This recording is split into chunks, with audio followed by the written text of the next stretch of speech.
Let us pray. Panginoon po namin Diyos na banal at makapangyarihan sa lahat.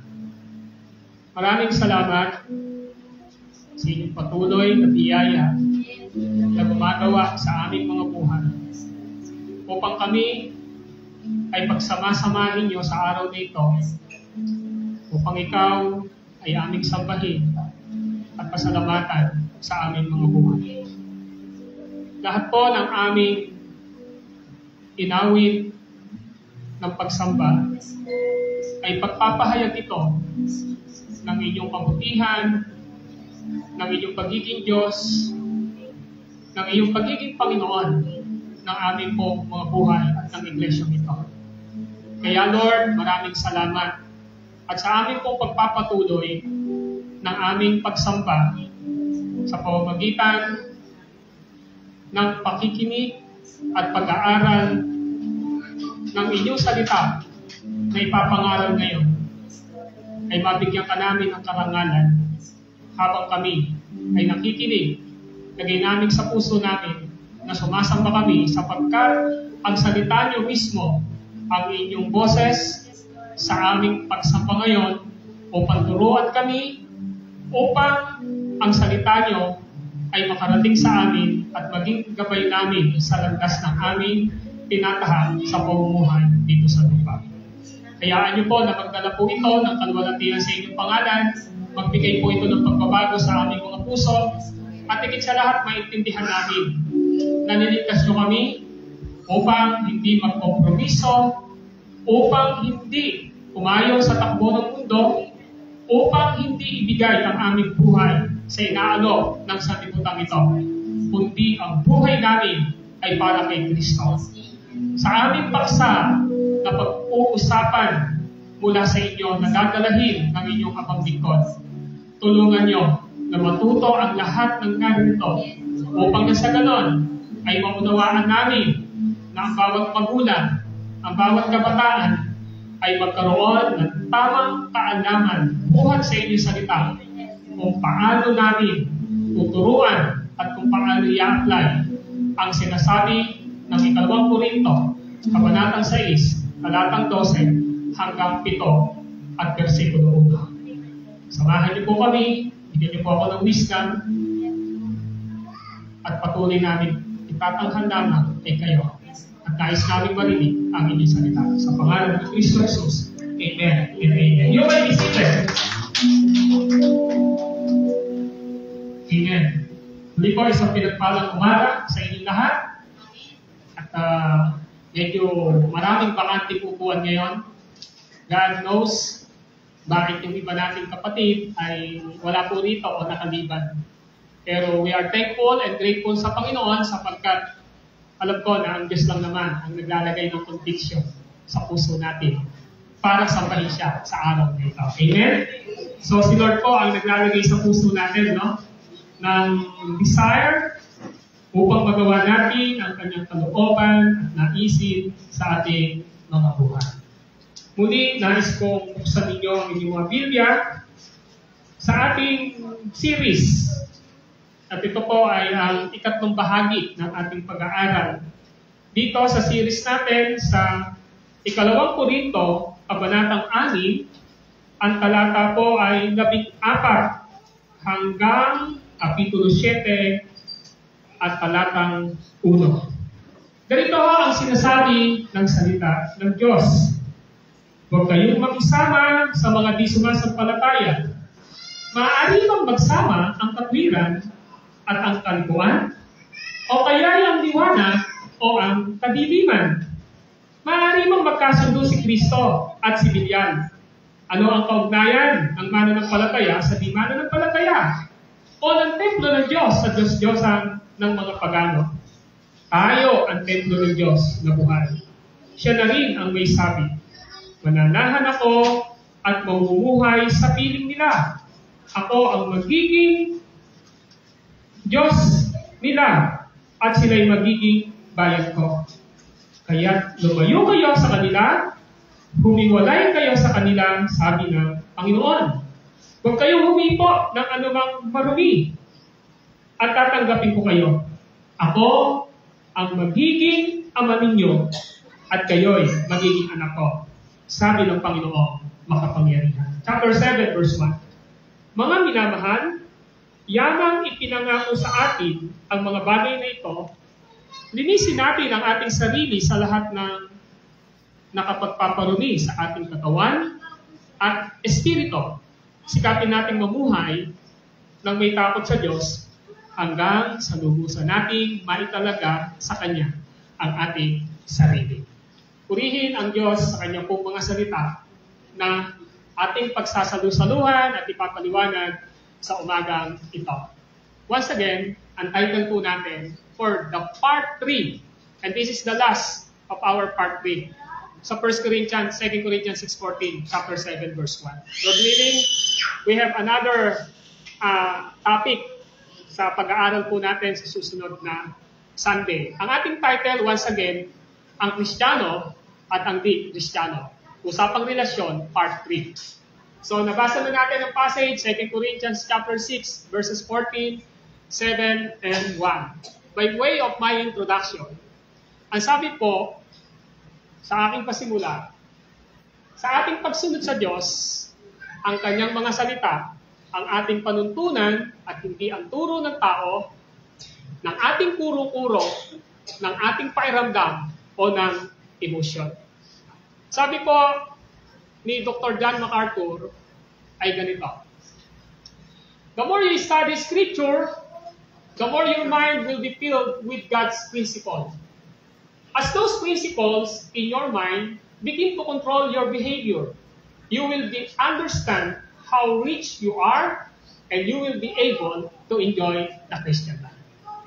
Napakaganda po ng sinipi ko na yan mula kay John MacArthur sa Tagalog. Ang higit na pag-aaral ng kasulatan, ang higit ay higit sa iyong isipan na mapupuno ng mga prinsipyo ng Diyos. At yung mga prinsipyo ngayon sa iyong isipan ay magsisimula na mapukontrol ng iyong kinikilos. Iyong mauunawaan kung gaano kayaman ikaw, hindi mo sa pera sa behavior na galing sa Diyos. At ikaw ay may kakayanan na maging masaya sa Kristiyanong pamumuhay. So yan ang ibig sabihin po ng ating sinipi mula kay Dr. John MacArthur. Heto uli ang tanong. Tama ba na ang isang Kristiyano ay magkaroon ng malalim na relasyon sa isang di-Kristiyano tulad halimbawa ng pag-aasawa? Ang sagot, hindi tama. And why? Bakit nga po ba? Number 1, because the authority of God's Word. Dahil ito ay pagsuway sa utos ng Diyos. So if we are nakikipagrelasyon sa hindi nating kaparehas ng pananampalataya kung sino si Kristo, sabi po, hindi tama. At ang reason, dahil sa kapangyarihan ng salita ng Diyos, dahil kapag ginawa natin yon, tayo ay sumusuway sa utos ng Diyos. Second, the incompatibility of believer with unbeliever. Dahil posibleng pagsamahin ang isang Kristiyano at ang isang di-Kristiyano. That is the second reason. Third, the intimacy promised by God. Ano ba yung malalim na relasyon na pinangako ng Diyos? Dahil pinangako ng Diyos na mararanasan natin ang malalim na relasyon sa Kanya kung susunod tayo sa Kanya. And that is the highest reason kung bakit tinuturo ni Paul yan, na ang ibig sabihin, yung malalim na relasyon sa Kanya. At ano ba ang marka ng meron tayong malalim na relasyon kay Kristo? Kung sumusunod tayo, saan? Sa Kanyang mga salita. So, ibig sabihin, paano natin malalaman ngayon na malalim na yung relasyon natin kay Kristo? Of course, kailangan makita ho sa buhay natin ang pagsunod sa Kanya at sa Kanyang salita. So, yan po yung tatlo. Because the authority of God's Word, dahil ito ay pagsuway sa utos ng Diyos. Number 2, the incompatibility of believer with unbeliever. Dahil imposible pagsamahin ang isang Kristiyano at isang di-Kristiyano. And number 3, the intimacy promised by God dahil ipinangako ng Diyos na mararanasan natin ang malalim na relasyon sa Kanya kung susunod tayo sa Kanya. And our last point ay ito, our purity in all of life. Ano ba ibig sabihin ng purity? Kalinisan. Ang ating kalinisan sa lahat ng buhay. So this is the expectation of God's Word sa atin. Na tayo ay niligtas ng Diyos, this is the highest purpose of Christ sa buhay natin at sa church na ito. Our purity in all of life. Ang ating kalinisan sa lahat ng buhay. Why? Dahil bahagi ito ng kabanalang nais ng Diyos sa lahat ng bahagi ng buhay natin. And that is clear in chapter 7, verse 1. If you want to open your Bible, in 2 Corinthians 7:1, ganito ang sabi ng Word of God to Apostle Paul. Mga minamahal, yamang ipinangako sa atin ang mga bagay na ito. And what is the promise of God? Yung verse 14 ng chapter 3 hanggang verse 18. Especially, yung sinabi niya na tayo ang templo ng Diyos na buhay. Siya na rin ang may sabi dun sa verse 16 ng chapter 6 ng 2 Corinthians, etc., etc. Kaya nga sinabi ron sa verse 18, ako ang magiging ama ninyo at kayo'y magiging anak ko, sabi ng Panginoong makapangyarihan. Our intimate relationship ay ama natin siya at tayo ay kanyang anak. Dati kasi yung buhay natin, unconsciously, sabi ng John 8:44, kapag di tayo sa Panginoon, ang ama daw natin, diretsang sinabi ni Jesus yun, Diablo ang inyong ama. So, ibig sabihin, now, dahil tayo ay niligtas ng Panginoon, according to chapter 5, verse 21, na tayo ay tinubos ni Kristo, ito ngayon ang pinaka-highest purpose ng buhay natin. Yung magkaroon tayo ng intimate relationship sa ating Diyos Ama. Kaya ang sabi ng chapter 7, verse 1, mga minamahal, yamang ipinangako sa atin ang mga bagay na ito. What next? In second sentence, linisin natin ang ating sarili sa lahat ng nakapagpaparumi sa ating katawan at espiritu. So, ibig sabihin, this is sanctification. Alam ng Lord na lahat tayo ay may struggle sa buhay natin. Alam ng Lord, anytime pwede tayong mahulog sa kasalanan, anytime pwede tayong mabighani sa inaalok ng sanlibutan o na sino man tao. Kaya sinasabi niya na linisin natin ang ating sarili sa lahat na nakapagpaparumi saan? Sa ating katawan at espiritu. Why? Because in 1 Corinthians chapter 6 na ang ating katawan ay templo ng Diyos at ang Espiritu Santo ay nananahan sa atin. Ang ating katawan ay hindi talagang sa atin, kundi para sa Panginoong Diyos. Kaya ang sabi niya rito, spiritually and physically, Apostle Paul admonish and urge us na linisin natin ang nagpaparumi sa ating katawan at espiritu. And then sabi niya, sikapin natin mamuhay ng may takot sa Diyos hanggang sa lubusan nating maitalaga sa Kanya ang ating sarili. Yes, our body are dedicated to God. But sometimes, hindi ho talaga dedicated kay God yung bahagi ng katawan natin eh. Kaya nga sabi ng 1 Corinthians chapter 6, gamitin ninyo ang lahat ng inyong bahagi ng katawan upang maparangalan ang Diyos. Now, malinaw na malinaw ang chapter 7, verse 1. Dahil bahagi ito ng kabanalang nais ng Diyos na sa lahat ng bahagi ng ating buhay. In every aspect of our life, we should live with holiness and consecrated our body and spirit to the Lord. Ano ang explanation dyan? Dahil sa pagmamahal ng Diyos sa atin, ang tanging hangad niya sa atin ay yung ikabubuti natin. Kapag sinabi ng Diyos na huwag kang makipagrelasyon sa unbeliever, yun ay hindi dahil killjoy ang Diyos. Yun ay dahil alam niya na yun ang tama at makakabuti sa atin. Amen po ba? Hindi ko killjoy ang Diyos. God is not killjoy. God desire ay magkaroon tayo ng masayang buhay because that is the purpose of John chapter 10 verse 10. Naparito ang pastol upang ang tupa ay magkaroon ng buhay, isang buhay na ganap at kasiyasiya. Amen? When we have relationship to Jesus Christ, our Lord and Savior, that is the purpose of Jesus. Magkaroon tayo ng buhay na isang sagana at kasiyasiya sa kanyang harapan. That's why, alam ng Diyos, yun yung tama, alam ng Diyos. He is perfect. Wala ho siyang kasalanan. He is infallible. Kaya si Lord, alam niya ang makabubuti sa atin. Amen po ba? Amen po ba? Alam ni Lord ang makabubuti sa atin. Bakit? God is omniscient. Alam niya ang lahat ng bagay. Hindi ka pa pupunta doon.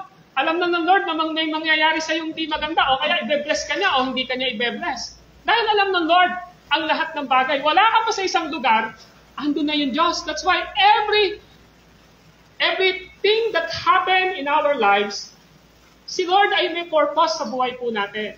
God is not killjoy. Hindi po siya killjoy. Alam lang po niya yung tama. At alam po niya ang makabubuti sa atin. Next. Kaya ito ang pang-apat na dahilan na makikita natin sa general command ni Paul sa 2 Corinthians 7:1. Binasa na natin na ang desire ng Diyos sa atin ay purity in all of life. Ano ba ibig sabihin ng purity? Kalinisan sa lahat ng buhay. In any aspect of our lives. Yan yung general principle ni Paul. Sabi niya, mga minamahal, yamang ipinangako sa atin ang mga bagay na ito. Alisin natin ang ating sarili. Sa ating sarili, ang lahat ng nakakapagparumi sa ating katawan at espiritu. Malinaw po yan. Sikapin natin mamuhay ng may ganap na kabanalan at paggalang sa Diyos. Pag po sinabing sikapin, holiness is effort coming from the grace of God. You should discipline yourself. If you want to live holiness, ito ang dapat nating maintindihan. Hindi ho tayo dapat nagpapabaya. When it comes to our holiness, hindi ho tayo passive na walang ginagawa. Kaya nga, ang sabi, sikapin eh. Sabi ni Paul, sikapin nating mamuhay ng may ganap na kabanalan at paggalang sa Diyos. So ano yung purpose na dapat daw natin sikapin? Mamuhay ng may ganap na kabanalan. Because when we live with holiness, we have reverence to the Lord. Amen po ba? Hindi nyo pwedeng paghiwalayin yan. Na ikaw ay namumuhay ng may kabanalan, pero hindi mo ginagalang ang Diyos. Ibig sabihin, kaya ka nga namumuhay ng may kabanalan dahil gusto mong igalang ang Diyos. Amen? Kapag hindi mo sinunod ang nasa authority, you disrespect the authority. And God is all authority na mayroon siya sa atin. That's why we need to give reverence to the Lord. We need to honor the Lord. Yan yung gusto ipakita ni San Pablo. Ngayon, so, ipinagbabawal ng Diyos ang pakikipamato. Tayo sa di mananampalataya, dahil bahagi ito ng nais ng kabanalan, nais ng Diyos sa lahat ng bahagi ng buhay natin. Nais ng Diyos na manatili tayong malinis at huwag hayaan ang anumang bagay na makapagpaparumi sa atin. Ang linaw po niyan, mga kapatid, sa chapter 7. Ano yung sabi ron sa chapter 6? Ang sabi ron ay ito. Verse 17 ng chapter 6 ng 2 Corinthians. Kaya lumayo kayo sa kanila, humiwalay kayo sa kanila, sabi ng Panginoon. So, sino yung nagpapahiwalay at dapat daw lumayo tayo sa kasalanan? Well, ang sabi po ng Panginoong Diyos. And that is coming from Isaiah chapter 52.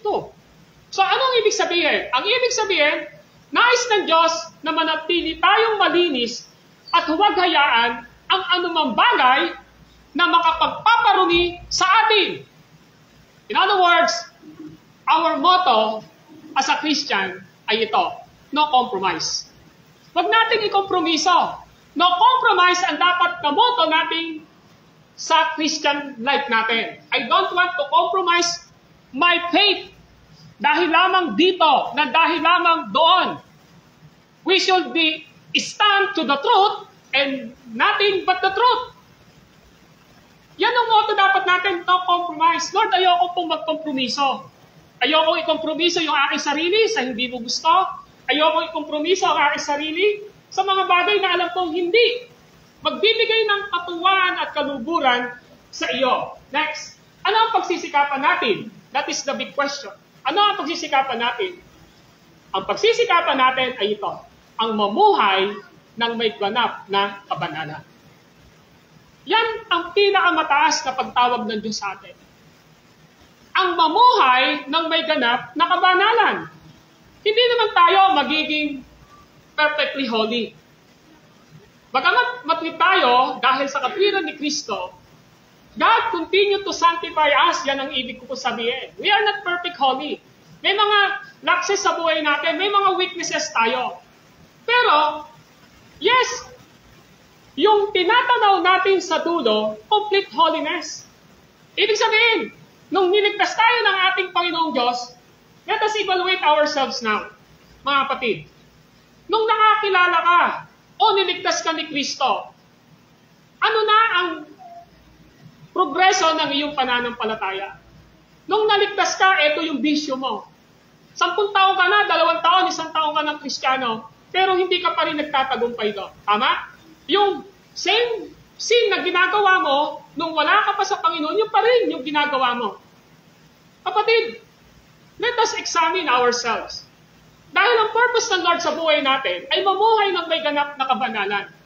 Hindi naman tayo magiging perfect holy dito sa lupa, pero yun ang tinatanaw natin sa dulo. Yung complete holiness. Why? So, we pursue that na nandun yung takot sa Diyos. Kasi if you have no fear to the Lord, hindi ka mamumuhay ng may kabanalan. Magiging parang okay lang sa'yo ang lahat ng gagawin mo. That's why, the fear of the Lord is the beginning of wisdom. Sabi po ni Solomon in Proverbs chapter 1, the fear in the Lord is the beginning of wisdom. That's why, if you have fear, holy fear, dahil alam mo na ang Diyos ay Diyos mo, doon nagsisimula ang karunungan mo. Takot na baka sa bandang dulo ay mapatunayang hindi tayo tunay na anak ng Diyos. If we are not pursuing holiness, kaya ang sabi niya dyan, pagsikapan ninyong magkaroon, mapaka-redundant, pagsikapan ninyong magkaroon ng ano? Ng kabanalan, kung wala nito'y walang sinong makakakita sa Panginoon. And that is clear in Hebrews chapter 12, verse 14. Now, again, pagsikapan. In other words, hindi ho tayo passive when it comes to our holiness. Yes, salvation is the gift of God. Wala tayong ginawa doon. Nirigalo sa atin ng Diyos ang salvation. Pero when it comes to our holiness, we should have Christian discipline. And that Christian discipline is the word coming from Hebrews 12:14, pagsikapan ninyong magkaroon ng ano? Ng kabanalan na kung wala nito ay walang sinong makakakita sa Panginoong Diyos. That's why we are not seeing the Lord sa buhay natin in every aspect. Kasi nga, baka ang problema sa atin, we are living sa kasalanan. Alam niyo, pagka nabubuhay tayo sa kasalanan, matatakpan po yung pagtingin natin sa kabanalan sa Diyos. Kapag namumuhay tayo sa kasalanan, ito yung magnetism ng kasalanan eh. The purpose of sin sa buhay natin ay ilayo tayo sa ating Panginoong Diyos. At takpan ang ating mata ng kasalanan kung gaano kabanal at gaano kasarap ng kakompletohan natin kay Kristo. Yan po yung purpose. Higit sa lahat, yung takot na dahil tayo'y mga anak ng Diyos, ay makagawa tayo ng isang bagay na hindi nakalulugod sa ating Ama. So nakita nyo, mga kapatid, let us examine ourselves. Kapag ba namumuhay tayo, na nakagawa tayo ng kasalanan sa isip, sa salita at sa gawa, hindi na tayo natatakot na nakita tayo ng Lord o nalaman ng Lord na nakagawa tayo ng kasalanan. At ang sabi ng Panginoon ay ito, malinaw yan, pagsikapan ninyong magkaroon ng kabanalan na kung wala nito'y walang sinong makakakita sa Panginoong Diyos. Bilang mas sunuring mga anak, sabi pa po dyan, huwag kayong umayon sa masamang pagnanasa tulad ng ginagawa ninyo noong kayo'y wala pa tunay na pagkaunawa.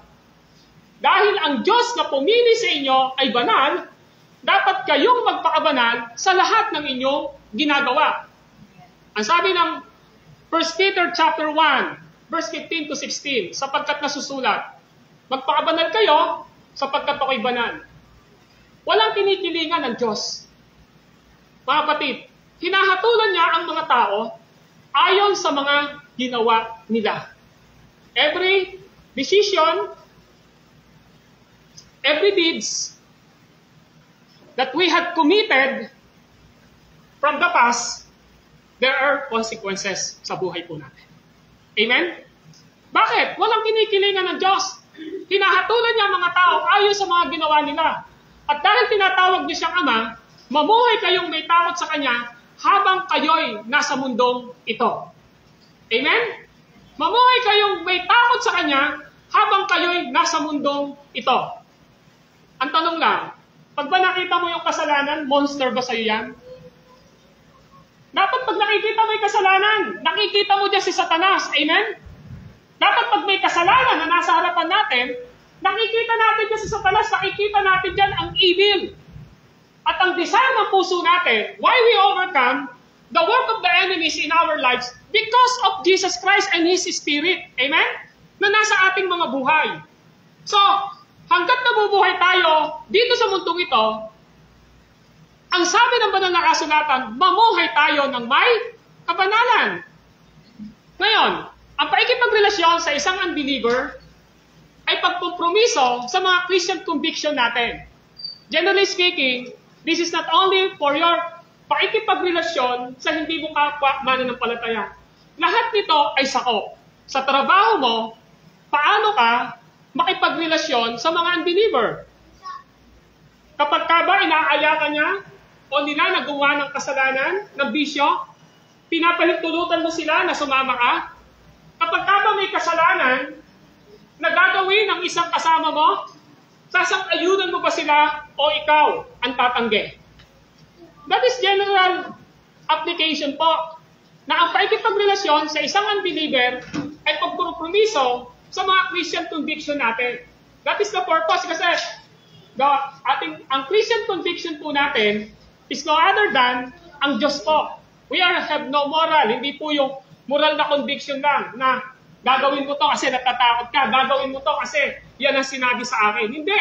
Our Christian conviction is no other than our faith with Jesus Christ. Our conviction is the Word of God. Ang daang ito ay hindi tungo sa kabanalang nais ng Diyos, kundi nauwi sa iba pang kasalanan at pagpapalayo sa Diyos. Amen po ba? Kapatid, delikado yan. Kapag ka po tayo, mga kapatid, ay nakipagrelasyon sa isang unbeliever, nagpokompromiso tayo sa mga Christian conviction natin. Kaya nga, guilty tayo eh. Tama po ba? Kasi may truth sa atin. And that is our conviction sa buhay po natin. Di po ba? Ngayon, kapag ang conviction, kapag ka po nagkompromiso tayo, yung daan po na yan, hindi ito itungo sa kabanalan na nais ng Diyos. Why? Kundi nauuwi po yan sa iba pang kasalanan at paglayo sa Diyos. And that is very dangerous. Warning, delikado po yan. Amen? Hindi ko sinasabi na makasama mo yung mga unbeliever kasi hindi, sabi din sa pag-aaral natin, hindi kung pinapalayo tayo sa buong mga tao na hindi nating mananampalataya, pumunta na lang tayo, mag-Hermes na lang tayo, di ba? Punta tayong bundok. Hindi po yun eh. Ang sinasabi po dyan, huwag tayong magkompromiso. Amen? Huwag natin i-compromise ang relationship at pananampalataya natin sa Diyos. Kasi ilalayo po tayo niyan at yan po yung delikado. Now, sabi po ni Thomas Watson, Puritan pastor ko, paborito ko po yan. Ang ibig sabihin ng Puritan, ba't sila tinawag? Noong 1700, purity po, namumuhay po sila sa kabanalan. Kaya Puritan pastor po sila. Yun yung emphasis nila, mamuhay ng may kabanalan through the power of the Holy Spirit and the Word of God. Ang sabi ni Thomas Watson, and I quote, every step forward in sin is a step backward, from God po yan. Ano ibig sabihin po niyan? Bawat hakbang patungo sa kasalanan ay hakbang papalayo mula sa Diyos. Amen? Yan po yan. Pansinin nyo, when you commit sin, ano yung mangyayari dyan? Nalalayo ka sa Lord eh. Tama po ba? Bakit? Kasi may conviction ka na mali ang ginawa mo. Unless, the Holy Spirit convict you na mag-repent ka. Pero kapag hindi ka po nag-repent, every step forward in sin is step backward from God. Nakita nyo? Kung nandini ka, tapos gumawa ka nag-commit ka ng kasalanan, na-atras ka. E paano kung walang repentance? Aatras ka pa ulit. Paano kung walang repentance? Aatras ka pa ulit. Aatras ka ng aatras, kaya lumalayo ka sa Panginoong Diyos. Kaya every step forward in sin is a step backward from God. Ngayon, ano ang implikasyon nito? Yan ang apat na dahilan kung bakit hindi tama na magkaroon ng malalim na relasyon tulad ng pag-aasawa ang isang Kristiyano sa di-Kristiyano. Amen? So, again, hindi ko po kayo inaatake patungkol sa study ko. That is my obligation as your pastor. Amen? Why? Because the pastor have responsibility to preach the whole counsel of God. At ito yung dapat na naiintindihan natin. Amen? Ngayon, what is the implication? Ang implikasyon nito, yan po yun. Now, dahil sa sinabi ng salita ng Diyos, dahil sa imposibleng maging compatible ang dalawang yan, unbeliever at believer, dahil sa intimacy na ipinangako ng Diyos, at dahil sa kabanalang hangad niya para sa ikabubuti natin, kung totoo yan, at totoo nga, ano ngayon ang implikasyon nito para sa bawat isa sa atin? What is the implication? Na bakit hindi pwedeng compatible ang believer at ang unbeliever? Tama po ba? Bakit po? This is the reason. Number one, sa mga di-Kristiyano. Kung ikaw ay di-Kristiyano, you may be offended sa mga naririnig mo sa akin ngayon. Amen? If you are not Christian, I have no choice na nasa isipan mo na si pastor ay judgmental. I am not judgmental. Na pwede mo sabihin sa akin ngayon, parang nagmamalinis si pastor. Hindi po ako nagmamalinis. Nakita nyo? At alam ko na pwede kang magsabi sa akin ngayon at sabihin mo na parang si pastor, ino-open yung mind na ganito because you are not Christian. Pero I tell you the truth sa mga di-Kristiyano. Kung ikaw ay di-Kristiyano, you may be offended sa mga narinig mo. Mula pa po, nung nag-umpisa tayo, sa una, pangalawa, hanggang ngayon, ikatlo. Na para bang sobrang strict o sobrang exclusive ng Christianity. Ganyan ba, pastor yan? Napaka-exclusive naman ng simbahan natin.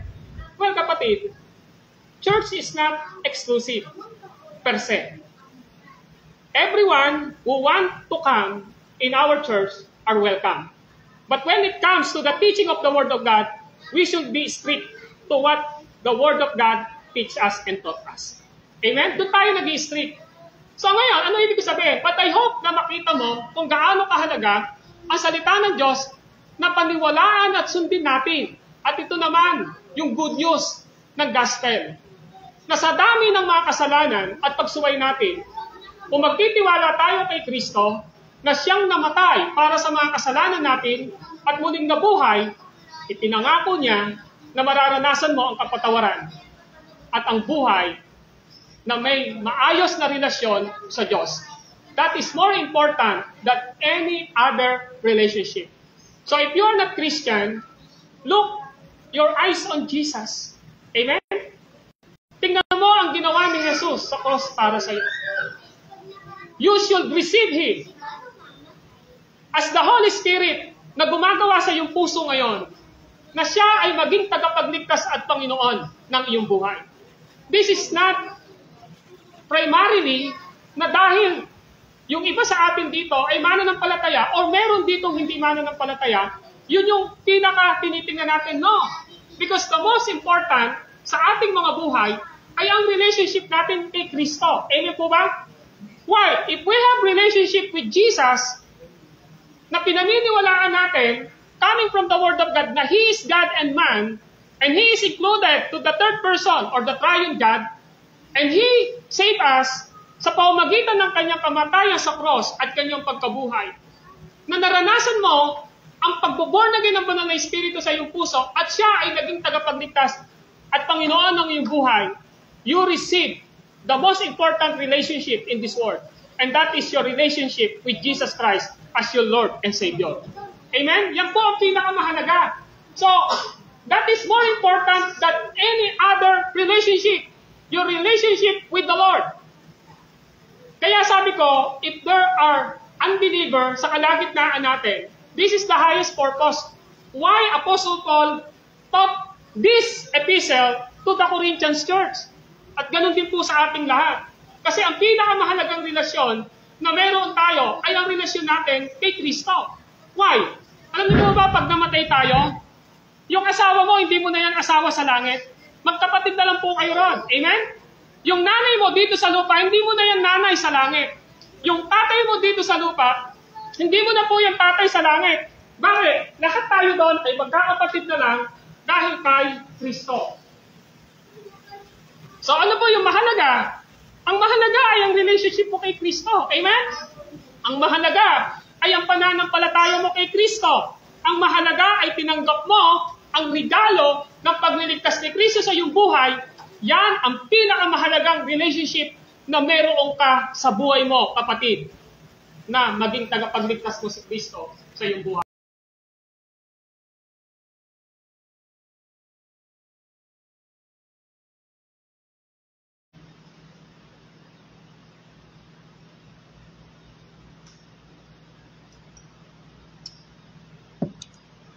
Praise. Amen. Praise God. Sa pinagpalang umaga po sa inyong lahat at sa mga kapainig ng